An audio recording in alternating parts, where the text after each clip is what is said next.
함께 기도드리겠습니다. 아버지 하나님, 오늘도 귀하고 복된 새날을 우리 앞에 환히 열어주심을 감사합니다.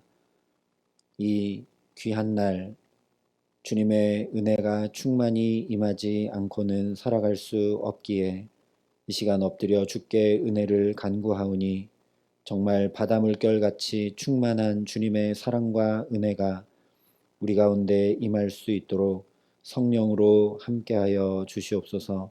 주의 그 사랑의 음성, 생명의 말씀으로 우리를 이 시간 채우시고 붙드시사 우리의 걸음걸음이 그 주님의 말씀 따라 생명길을 걷도록 이 시간 우리 가운데 임재하시고 함께하여 주시옵소서. 예수님 이름으로 기도합니다. 아멘. 오늘 우리에게 주시는 하나님 말씀은 민수기 34장 1절부터 29절 말씀인데 오늘은 16절부터 29절만 봉독하도록 하겠습니다. 민수기 34장 16절부터 29절까지 말씀 함께 보겠습니다. 민수기 34장 16절부터 29절까지 말씀을 제가 봉독해 드리겠습니다. 하나님의 말씀입니다. 여호와께서 또 모세에게 말씀하여 이르시되 너희에게 땅을 기업으로 나눌 자의 이름은 이러하니 제사장 엘르아살과 눈의 아들 여호수아니라. 너희는 또 기업의 땅을 나누기 위하여 각 지파에 한 지휘관씩 택하라.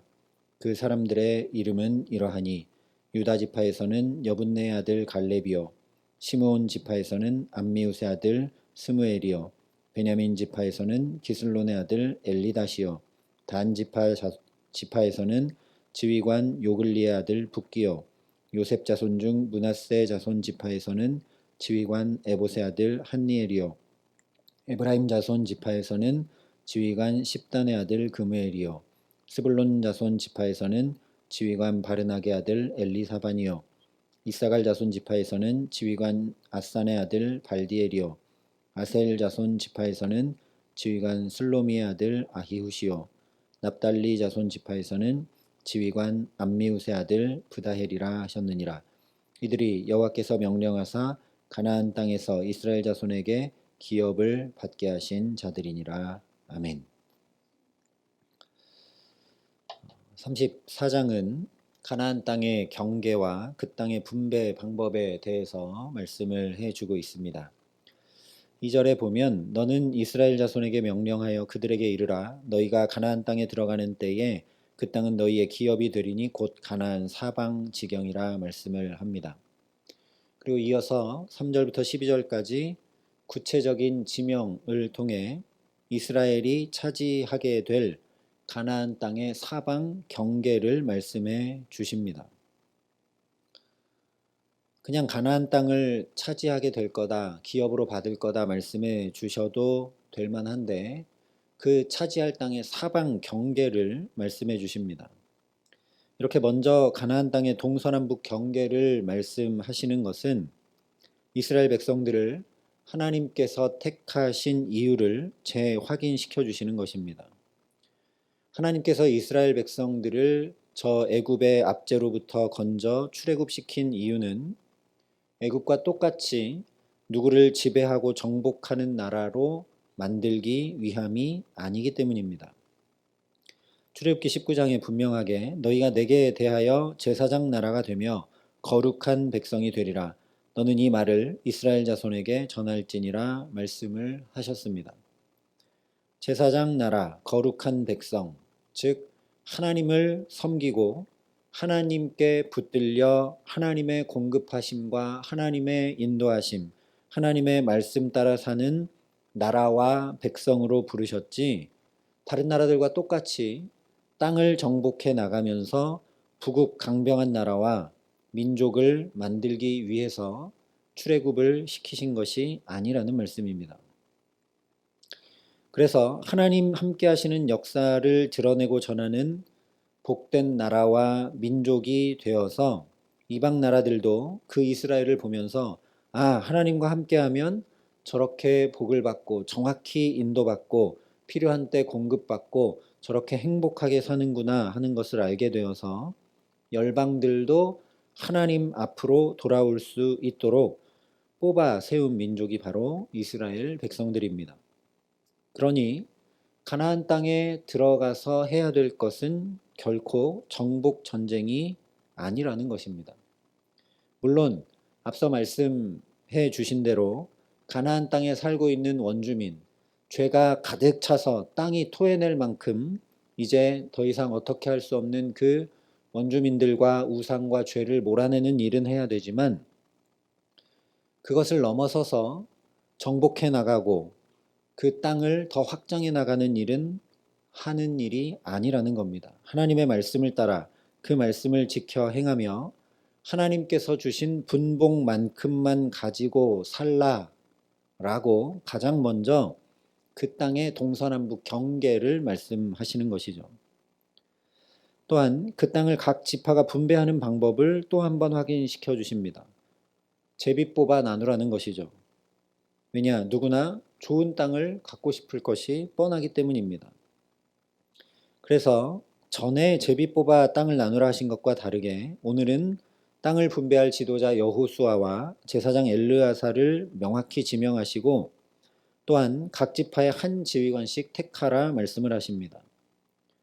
이 제비 뽑아 땅을 나누는 일에 하나님과 사람 앞에 공명정대하게 하라는 말씀이죠. 동시에 어제 함께 살펴본 대로 하나님의 행하심에, 하나님이 말씀을 이루시고 언약을 이루시는 그 일에 자신들의 삶을 동참시켜 말씀을 이루어 가라는 하나님의 놀라운 사랑의 초대입니다. 그래서 이제 쭉 그 각 지파에 한 사람씩 택하게 된 지휘관들의 이름이 나열이 되고 있는데, 이것을 보면 매우 특이한 사항 하나를 발견하게 됩니다. 일단 18절부터 21절 말씀을 보면 너희는 또 땅의 기업의 땅을 나누기 위하여 각 지파의 한 지휘관씩 택하라. 그 사람들의 이름은 이러하니 유다 지파에서는 여분네 아들 갈렙이요, 시므온 지파에서는 암미우스의 아들 스무엘이요, 베냐민 지파에서는 기슬론의 아들 엘리다시요. 이 뒤에는 쭉 다른 지파의 지휘관들의 이름이 기록이 되는데요. 우리는 이스라엘 사람들의 이름의 뜻을 잘 몰라서 이걸 보면 그냥 이름들이 나열되어 있구나 이렇게 보고 넘어가게 되는데, 이것을 좀 피부에 와닿게 해보면 이렇게 됩니다. 지금 명단들이 쭉 있는데 이것을 지금 우리가 이해할 수 있는 것으로 좀 바꿔보면 개, 신진섭, 이석재, 권성자, 박기수 이렇게 이름이 쭉 나열되어 있는 겁니다. 이렇게 만약에 이름이 쭉 적혀 있다면 누구나 왜 거기에 맨 처음에 개가 적혀 있을까 생각하게 될 것입니다. 오늘 명단이 그렇다는 거죠. 스므엘은 하나님께서 들으심이라는 뜻이고, 엘리닷은 하나님께서 사랑하심, 붓기는 하나님께서 인정하는 자, 한니엘은 하나님의 은혜, 그무엘은 하나님께서 기르신 자, 엘리사바는 하나님께서 보호하는 자, 발디엘은 하나님은 나의 구원, 아히웃은 존귀한 형제, 이런 뜻입니다. 거의 모두 하나님과 관련된 이름들이고 좋은 이름들인데 그 명단 맨 앞에 뭐가 있느냐? 갈렙이라는 이름이 하나 들어 있습니다. 그리고 이 갈렙의 뜻은 개라는 뜻입니다. 우리도 그렇지만 개는 경멸의 대상, 비참한 노예의 상태를 나타내는 말로 이 당시에 쓰였습니다. 실제로 민수기 32장 12절을 보면 갈렙은 에돔에 속하는 그나스 족속의 후손입니다. 즉 이스라엘 백성들이 개보다도 못하게 여기는 이방인이라는 사실입니다. 그래서 거의 모든 성경학자들이 갈렙은 출애굽할 때 이스라엘 백성들과 함께 나온 다른 이방 잡족 중 한 사람이었을 것이라 추정합니다. 그런데 오늘 게라는 이름을 가진 이 이방인이 당당히 이스라엘 민족의 가나안 땅 분배라는 중요한 일에, 그것도 유다 지파의 대표로 명단에 올라 있습니다. 출신, 지역, 혈통, 지위 이런 것과 아무 상관이 없고 누구든지 하나님께 붙들릴 때, 그리고 그 하나님을 향한 믿음을 가지고 나아갈 때 구원을 얻을 뿐 아니라 하나님께서 존귀한 자들 사이에서 그 사람을 높여 영광 얻게 하신다는 사실을 이 명단의 갈렙이 보여주고 있는 것입니다. 이 갈렙이 가나안 정탐 이후에 여호수아와 어떤 믿음을 고백했는지 우리가 잘 알고 있죠. 이스라엘 백성들이 보여주어야 할 모습의 축소판이 바로 갈렙이라는 사실입니다. 이스라엘 백성들도 사실 애굽에서 종살이하던 민족, 천이 여김받던 민족인데 하나님께서 그들을 택하시고 붙드시고 구원하시자 그들이 존귀한 민족이 됩니다. 갈렙도 마찬가지였다라는 것이죠. 그리고 오늘 저와 여러분도 마찬가지라는 사실입니다. 우리도 이렇게 하나님이 택하시고 구원 얻게 하신 자인 것을 잊지 않아야 된다라는 것입니다. 그 택하심과 구원을 잊고 살 때 이스라엘 백성들이 어떻게 되었는지 우리가 잘 알고 있습니다. 그런데 저와 여러분은 단순히 여러 사이에서 골라 선택한 정도가 아니라 당신의 독생자 예수 그리스도의 생명값을 다 치르시고 택하신 존재들입니다. 그래서 베드로 사도가 그러나 너희는 택하신 족속이요 왕 같은 제사장들이요 거룩한 나라요 그의 소유가 된 백성이니 이는 너희를 어두운 데서 불러내어 그의 기이한 빛에 들어가게 하시니에 아름다운 덕을 선포하게 하려 하심이라 말씀을 합니다. 이 말씀 그대로 오늘 이 하루도 우리를 택하시고 부르시고 붙드신 하나님의 아름다운 덕을 선포하는 삶 살아가게 하시기를 간절히 기도합니다. 갈렙처럼 우리의 상황과 환경이 연약하고 부족하기에 하나님의 영광이 더욱 드러나게 하실 것을 믿고 그러니 하나님을 붙드는 믿음으로 갈렙처럼 나아가고 갈렙과는 비교할 수 없을 정도로 예수의 십자가를 통해 어두운 죄 가운데서 우리를 불러내셔서 하나님의 기이한 빛, 그 영광, 그 풍성한 참 생명 가운데 동참시키셨으니 갈렙처럼 하나님을 붙들고 의지하며 살아가는 복된 걸음걸음 되게 하시기를 간절히 기도합니다. 그래서 우리의 삶이 정말 작지만 누구 앞에 유명한 삶도 아니고 내놓을 것이 별로 없는 삶들이지만 갈렙처럼 우리 삶을 통해 하나님의 영광만 드러나게 하시는 귀한 은총 주시기를 우리 구주 예수 그리스도의 이름으로 간절히 축원합니다. 함께 기도하시겠습니다. 사랑과 은혜가 풍성하신 아버지 하나님,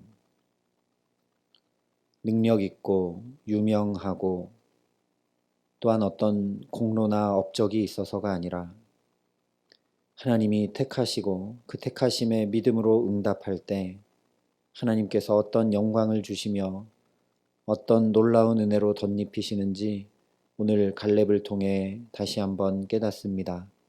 하나님, 개와 같이 낮고 천한 비천한 자가 하나님의 손에 붙들려 예수님의 지파인 유다 지파의 지도자가 되어 하나님의 일을 행하는 놀라운 영광의 자리, 또한 가나안 땅에 들어가서도 이 산지를 내게 주소서 하며 믿음으로 그 노년에도 하나님 앞에 말씀을 이루기 위해 살아갔던 그 갈렙을 기억합니다. 하나님, 오늘 우리의 삶이 그런 삶이 될 수 있도록 은총을 더하시고 함께하여 주시옵소서.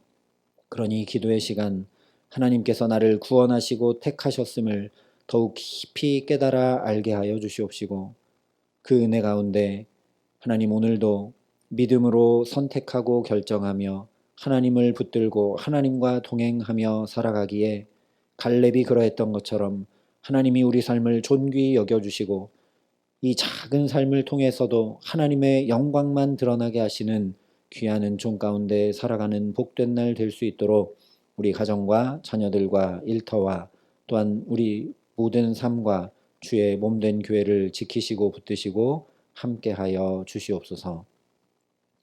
이제는 친히 우리의 구원이 되신 우리 구주 예수 그리스도의 은혜와 그 독생자 예수 그리스도를 아낌없이 내어주신 아버지 하나님의 놀라우신 사랑하심과 오늘도 하나님 붙들고 살아갈 수 있도록 우리를 도우시고 함께 하시는 성령 하나님의 교통하시고 역사하심이 여기 머리 숙여 부르심과 구원의 은총을 깊이 담아 하나님과 함께 동행함으로 나의 작은 삶 통해 하나님의 영광 드러나기를 소원하고 결단하는 여기 모인 모든 주의 성도들과 사랑의 빛교회 모든 교우들과 이 나라 이민족과 이 귀한 복음을 오늘도 세계 만방에 전하시는 선교사님들 가운데 이제로부터 영원토록 함께 하시기를 간절히 축원하옵나이다. 아멘.